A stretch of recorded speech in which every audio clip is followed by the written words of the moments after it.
Bonjour, nous continuons à nous promener dans le jardin d'Hélélis pour nos petites flâneries hebdomadaires. Nous avons déjà été regarder le jardin de l'humilité, celui de la bonté. Aujourd'hui, je vous invite à vous arrêter au jardin de la beauté. Restez dans la beauté des choses, comme dit le poète Aragon, toi qui vas demeurer dans la beauté des choses. C'est à cela que je vous invite, demeurer dans la beauté des choses.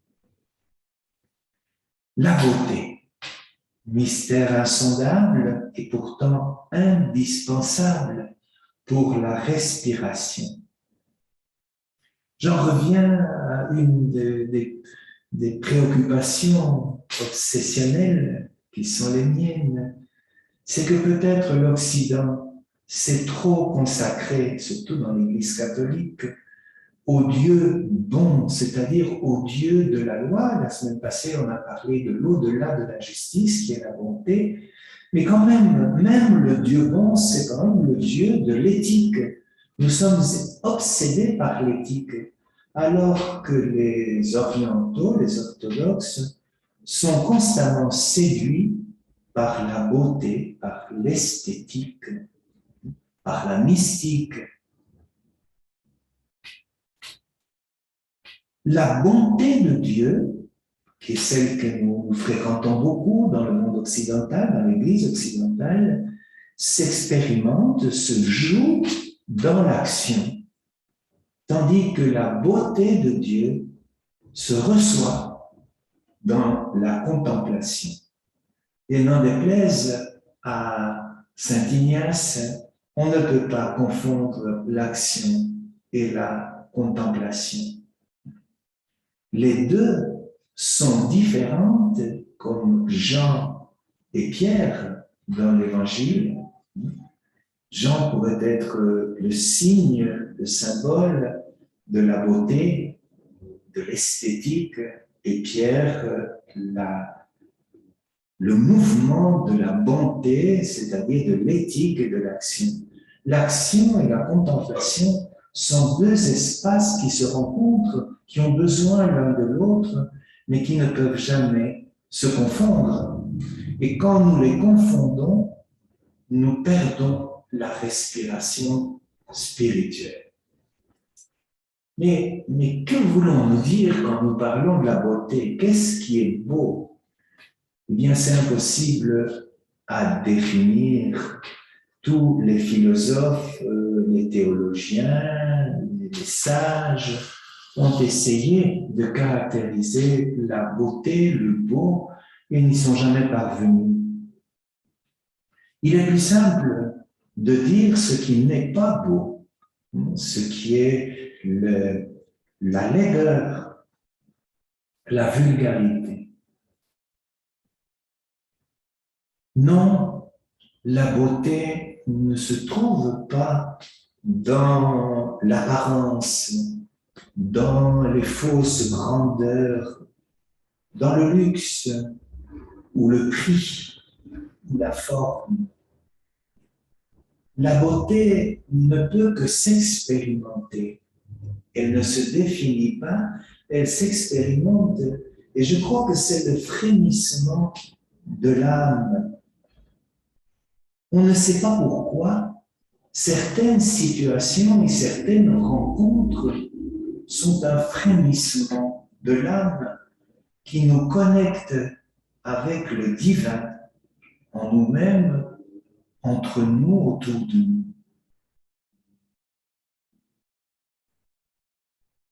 La beauté, ce n'est que la médiation du divin, ou les médiations du divin. Et donc, ces médiations peuvent être extrêmement diverses. Ça peut être un paysage, une fleur, le visage d'un enfant, le sourire d'un vieillard ou un peuple en marche. C'est peut-être une note, une portée, une musique, qui évoque et ouvre à l'essentiel. Je vous inviterai aujourd'hui à vous reconnecter, à vous rappeler, à faire mémoire des expériences esthétiques et mystiques fondatrices de votre vie. Pour ma part, je garde toujours au cœur deux moments fondateurs, deux moments esthétiques, deux émotions esthétiques fondatrices au temps de mon adolescence. Je devais avoir 14 ou 15 ans. C'est la première fois que j'ai eu le choc de la beauté en contemplant le Parthénon d'Athènes. Et probablement dans ce même voyage culturel, scolaire de mon adolescence, la vision du masque de Toutankhamon. Ce sont comme deux piliers de ce qu'est pour moi l'expérience esthétique, c'est-à-dire ce frémissement de l'âme qui n'est qu'une médiation vers le divin. Chacun et chacune d'entre vous peut faire mémoire de ce frémissement, de cette première émotion esthétique indicible qui vous lance au-delà de vous-même. Mais il faut bien dire une fois de plus que dans la crise générale de la civilisation qui est la nôtre, de la culture postmoderne, il faut aussi inclure une terrible crise esthétique, une crise de la beauté. Nous vivons, même parfois sans plus nous en rendre compte, dans la laideur. Et qu'est-ce que la laideur?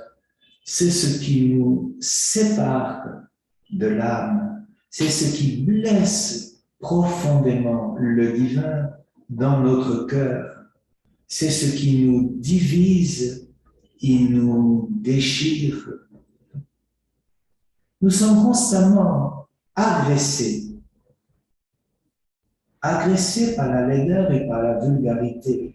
Nos yeux, nos oreilles, notre cœur, notre intelligence se voient constamment agressés, violentés par la laideur. Nous nous sommes habitués, je crois, à vivre sans nous en rendre compte dans le chaos, dans la disharmonie, dans le désordre émotionnel, dans le bruit, la vulgarité, le mépris des règles élémentaires qui permettraient de respirer et de contempler. Nous sommes en manque d'oxygène, en manque d'oxygène de la beauté, de ce qui est beau. Et même autour de nous, bien souvent, je pense souvent aux maisons des plus pauvres autour de nous. Dans nos maisons, c'est le désordre, c'est l'accumulation des objets sans qualité.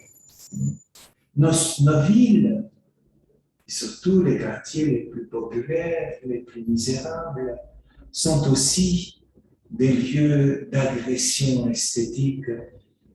Et que dire de notre religion? Elle est devenue franchement laide. Nous nous sommes habitués à ce que j'appellerais un fast-food esthétique. Nous avons oublié le raffinement de la gastronomie spirituelle. Nous nous contentons de nous alimenter de n'importe quoi. Nous avons confondu la dévotion avec la véritable spiritualité.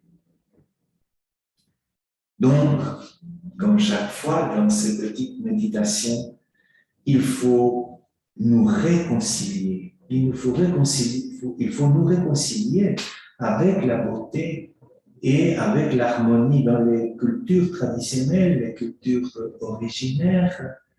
La beauté, c'est l'harmonie, et je crois que c'est juste. L'harmonie, c'est comme la respiration, la possibilité de la beauté et du divin.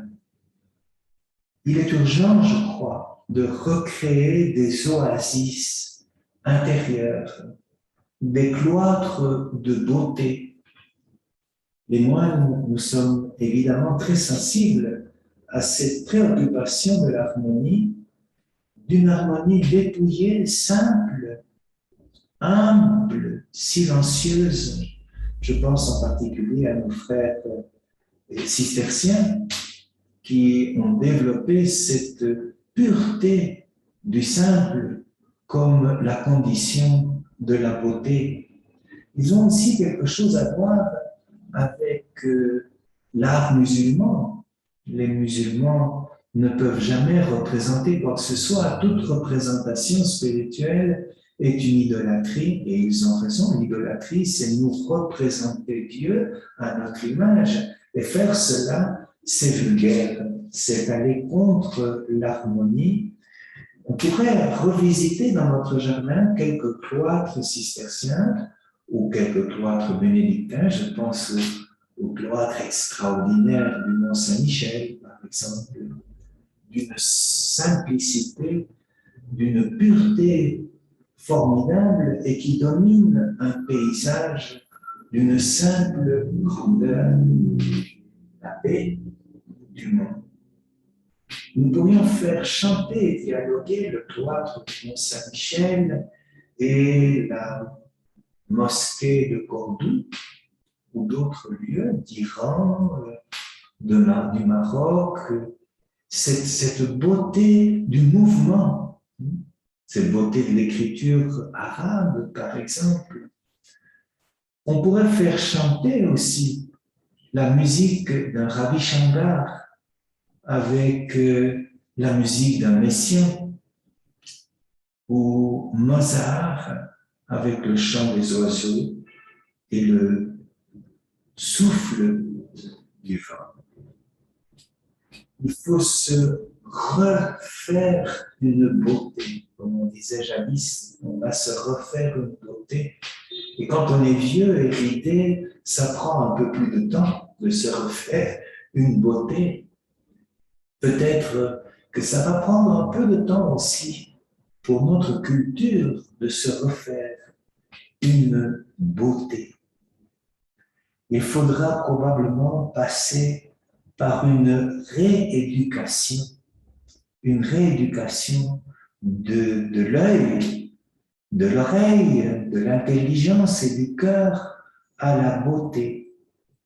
Nous avons besoin d'une thérapie de silence, de ce silence sonore tout plein du divin, comme dirait Jean de la Croix. Il faut jeûner de toute représentation, même et surtout des représentations religieuses. Et je ne peux m'empêcher d'évoquer un mystère qui est le cœur artiste des pauvres, du peuple. Je connais parmi mes amis pauvres, indigènes, des artistes extraordinaires, des musiciens extraordinaires, des tisserands, des mains capables de modeler des poteries, des potiers merveilleux. Il y a dans les mains des pauvres une huile de beauté qui dégouline dans l'art, qui est merveilleux. Je crois que les pauvres ont gardé dans leurs mains, dans leurs yeux, dans leur voix, la beauté originelle du monde. Mais ce qui m'étonne, et peut-être que cela étonne aussi Dieu, comme dirait Peggy, c'est que ces mêmes artistes sont capables de vivre dans un entourage horrible, dans un désordre total, ou entourés d'images d'une vulgarité épouvantable qui leur vient du monde de la consommation. Je pense dans les maisons des pauvres, par exemple, les horribles calendriers ou les horribles images religieuses catholiques. Donc, des mains qui dégouline du divin primordial, et un entourage de chaos, de laideur et de vulgarité. Comment laver tout cela? Comment se refaire une beauté? Je vous avoue que dans notre monastère, j'ai toujours été extrêmement attentif à ce qu'il n'y ait rien qui choque, que tout soit beau, que tout soit simple, mais que tout, absolument tout soit beau et vienne de ces mains primordiales de la beauté des pauvres.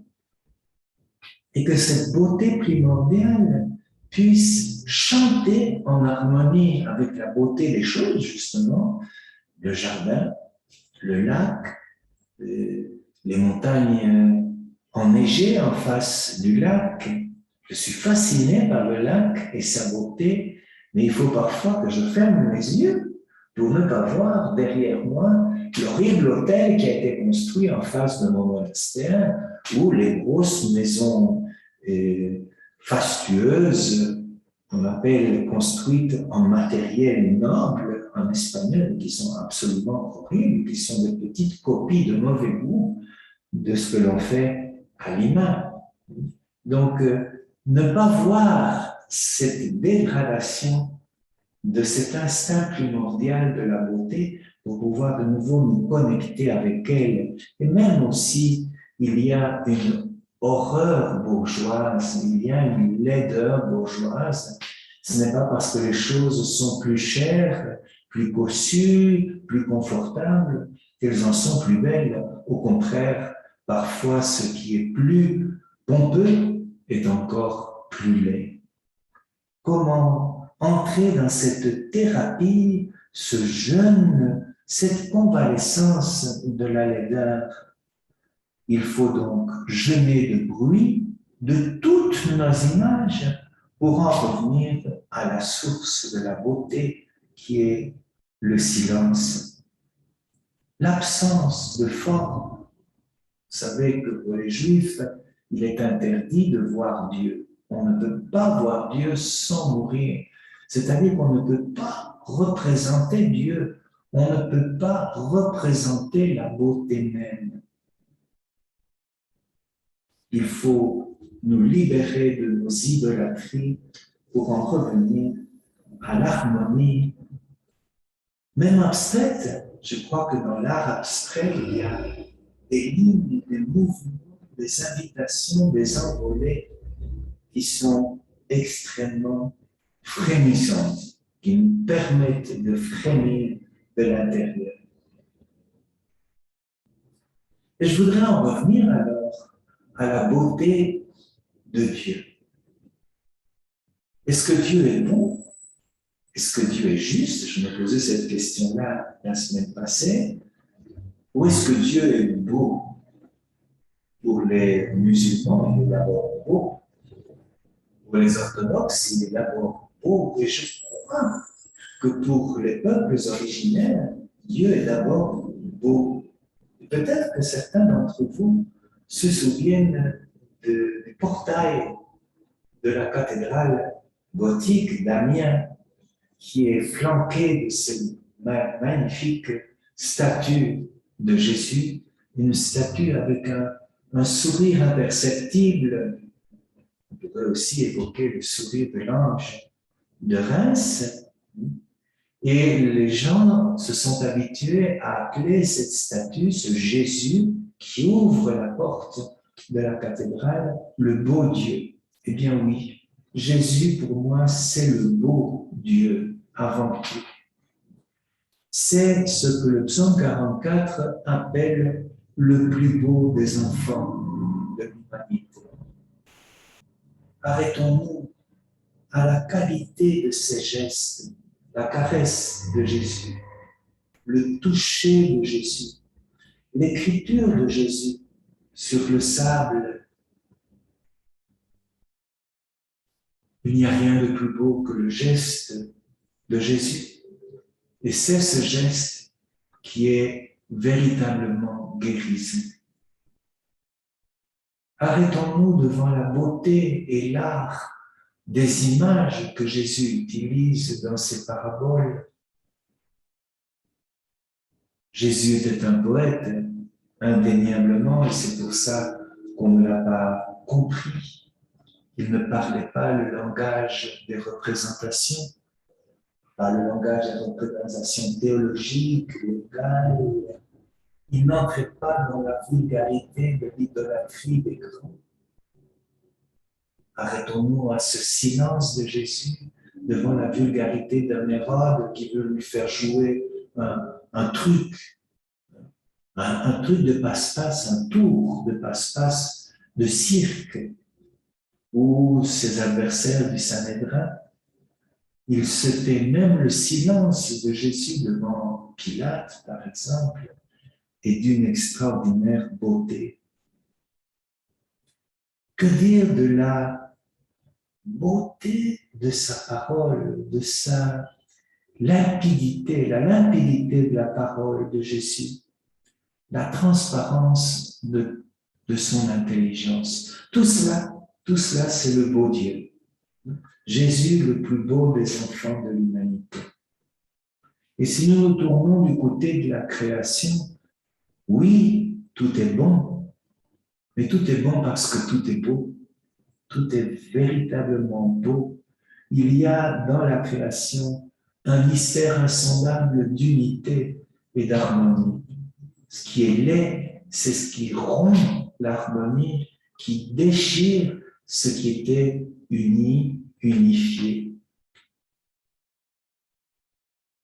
Chaque matin, j'essaie de m'arrêter un instant devant la beauté des choses. Et j'ai la chance de vivre dans un endroit extrêmement beau. La grandeur des montagnes, la respiration du silence, le visage d'Alejandrine, cette personne âgée de plus de 92 ans qui vient à pied en marchant 2 heures chaque matin pour être présente à la messe. Elle a un visage plus beau que le soleil, la lune et les étoiles réunis. Retrouvez le frémissement du coucher de soleil, la petitesse colorée, l'infime beauté de la bête à bon Dieu, et même de ces petits animaux qui nous répugnent. Il y a un baiser de la bonté et de la beauté. Regardons ce baiser du bon et du beau au cœur de notre âme. La bonté lui donne la paix, la beauté, le frémissement. L'éthique et l'esthétique sont des sœurs inséparables. L'une meurt si elle est séparée de l'autre. Dieu est bellement bon, Dieu est bonnement beau.